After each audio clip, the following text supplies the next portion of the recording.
Velo mpakasitrana manaraka zany fandarina zany malaza izany tompolasy tompovavy. Torantsika fandalinana sy fanadihadiana ny fanehoan-kevitra nataon'ny filohan'ny seny nandritra ny fandarina manokana izay notanterahany tamin'ny faran'ny herinandro teo. Izany fanehoan-kevitra izany dia mifototra amin'ny firotsako fidian'ireo kandida sy ny fampahafantarana ny programan'asan'ireo kandida. Nambaran'ny filohan'ny Seliny aminy hoe efa fotoana ve zao hanambarana na ampahafantarana ireny programan'asa na kandida ireny. Fa mialohan'izany hitorantsika fandalinana sy fanadihadiana izany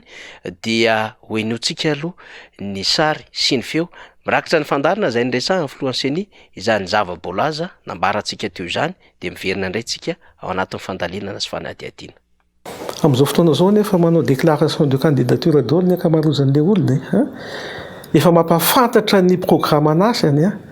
efa misy miteny hoe za tsy maintsy lany de za manontany anao raha tena resaka lalàna atsika ara-dalàna ve zany raha ohatra ka zay no tiany fa ny tiana io tenenina zany de izahay Seny zany de tena manome fahalalàna tanteraka fa ny zavatra tsy miteraka korotana, tsy miteraka fanasoketana, tsy miteraka inona moa manaza ny sotoavina malagasy noho ny tsy fisiany zay texte mahakasika ny pré-campagne zay io zany karazana balizy ataonay fa raha hiditra lalina amin'ireny ny interpellation anao saisine sy ny namana eny ny Seny de mety hiteny izy hoe aloha loatra zany propagande ataonareo zany tena tsy ara-dalàna io famoahana ny programan'asa amin'izao fotoana zao io. Ny atao hoe fifidianana dia tsy ny andro izay andro tsambato na andatsambato isafidianana ireo vahoaka izay voasoratra ao anaty lisam-pifidianana irery ihany akory. Ny fifidianana dia mialoha mandritra ary aoriana an'izany latsabato io izany.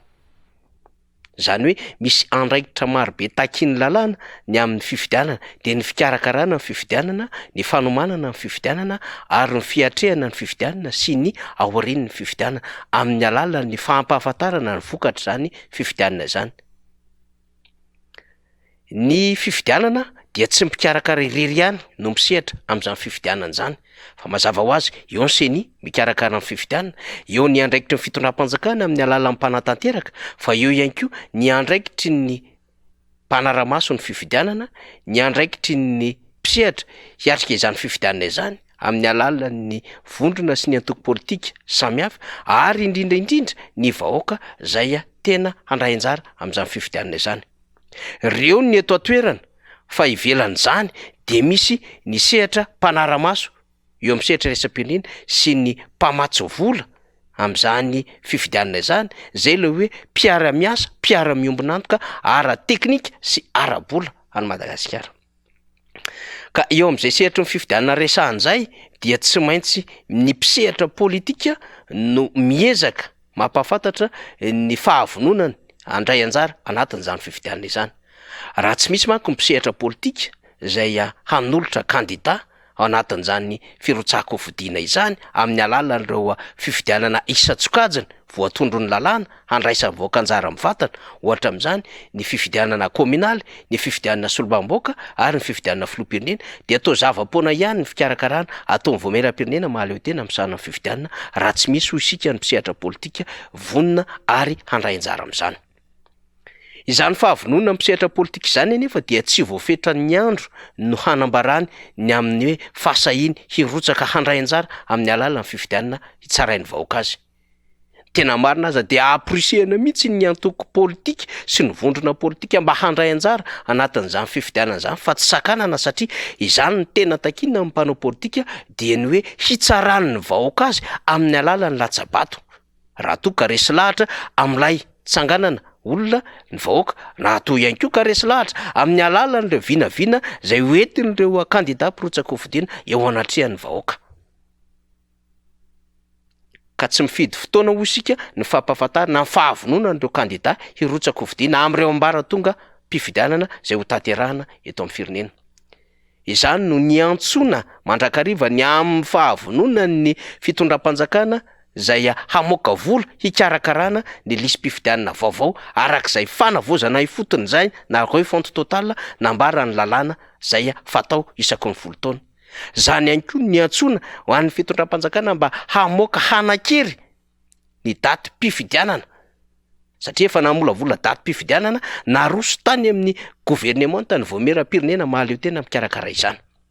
Dikany la iandraikitry ny fitondram-panjakana mba hamoaka izany amin'ny alalan'ny didim-panjakana ka hanaiky mifidy handatsabato amin'ny andro zay nakatoavin'izy ireo araka ny volavolana teto andro navoaka ny seni no andraikitra tandrefiny gouvernement na ny mpanatanteraka. Ireo zany dia tsy maintsy raha ny tokony ho izy efa fantatra mialoha no hanatanterahana azy ary tsy misy surprise na tsy misy anko fitaitainana ho an'ny candidat zay mety handray anjara amin'izany fifidianana izany. Zava-misy aza any amin'ireo tany zay verina fefamandroso ary efa nampiarina teto Madagasikara de hoe fantatra herintaona mialoha ny daty ary efa navoaka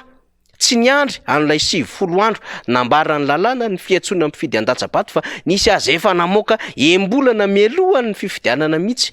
satria ny antony mba ahafahan'ny mpifaninana human hiatrika an'le fifidianana zay hoe hisy ny fifidianana araka ny voalazany lalam-panoloena satria lany fempotom-piasaina lay mpitondra fanjakana ka tsy maintsy hanatanterahana ny fifidianana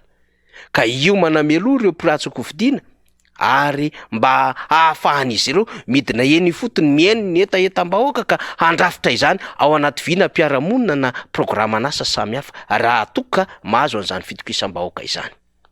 Fomba fiasa ara-politika zany ary fomba fanao tsy izay maharatsy azy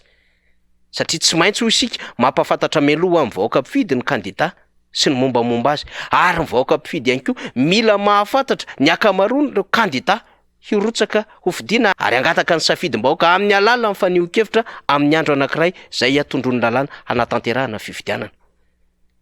ka tsy amin'ny vanim-potoana ny fampelezan-kevitra kory ny vao hisafidy ireo candidat mety 20-30 handray anjara ny fifidianana ny vahoaka mpifidy fa mialohan'izany de mila mahafantatra mialoha amin'ireo zay vonina hiatrika izany fifidianana zany ny mpifidy. Adevitra diso petraka arak'izany ny filazan'ny filohan'ny ny aminy hoe sao de lasa aloha na hoe mety lasa aloha na ihany koa efa fotoana ve zao hamoana izany programan'asa samihafa izany sy hilazany ireo candidat hirotsaka ho fidiana. Taraza raha ho an'ny eo anivon'ny fikarakarana amin'ny fifidianana ary indrindrandrindra ho an'ny fitondram-panjakana ny namoahana sy nanekena ny datim-pifidianana hanatanterahana fifidianana sy ny famila filana ara-bola natao tamin'ny voameram-pirenena mahaleo tena amsahana izany fifidianana izany. Betsaka ho isika ny tsy maintsy hanaovana fikirakirana ary hanaovana fandaminana ka ny seni manao ny asany ny mpisehatra politika